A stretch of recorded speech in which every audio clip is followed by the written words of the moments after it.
పునర్జన్మ గురించి నాకున్న ప్రశ్న ఏంటంటే, ఒక మనిషి చెడ్డగా జీవిస్తే కనుక వాడు జంతువు అవుతాడు.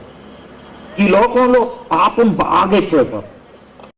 పాపం బాగా ఎక్కువ అవుతున్నటువంటి ఈ లోకంలో జంతువులు ఎక్కువ అవ్వాలి, మనుషులు తగ్గిపోవాలి. ఎందుకంటే పాపం ఎక్కువ అవుతున్నప్పుడు మనుషులు చచ్చిపోయిన వాళ్ళంతా ఏమవ్వాలి?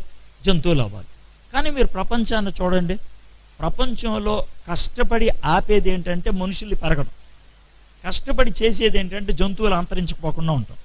ఇప్పుడు సింహాలు అంతరించిపోతున్నాయని, కొన్ని జంతువులు అంతరించిపోతున్నాయని వాటిని కాపాడటానికి ఎంత కష్టాలు పడుతున్నారు.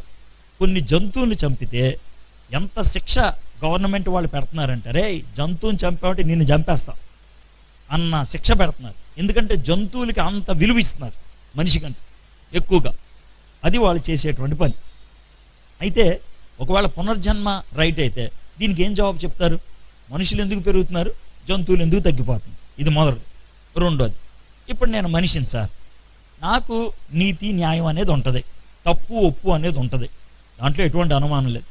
నేను చెడ్డగా జీవించి కుక్కగా పుట్టాను, కుక్కకి నీతి న్యాయం అని ఉంటుందా? ఉండదు. పాపం పుణ్యం అనేది కుక్కగా పనిచేస్తుందా? లేదు. ఇప్పుడు అంత దాకెందుకు? మనల్ని పురుగులు కొడుతున్నాయి కదా.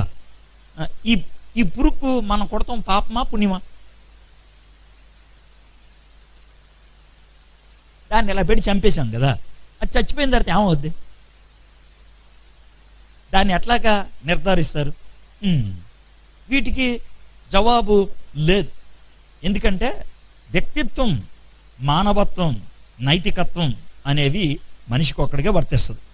కాబట్టి ఇవి పునర్జన్మ అనేది పనిచేయదు. ఇక ఒకటే సిద్ధాంతం ఏంటంటే, చచ్చిపోతే ఒకవేళ తర్వాత జీవితం ఉంటే అది నిత్యత్వంలో ఒకే విధంగా ఉండాలి.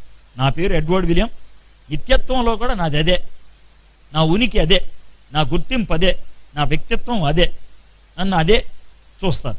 ఇంక వేరే రకంగా చూడటానికి లేదు. ఇద్దరుండరు, నేను ఒక్కడనే ఉంటాను. ఇది పరిస్థితి.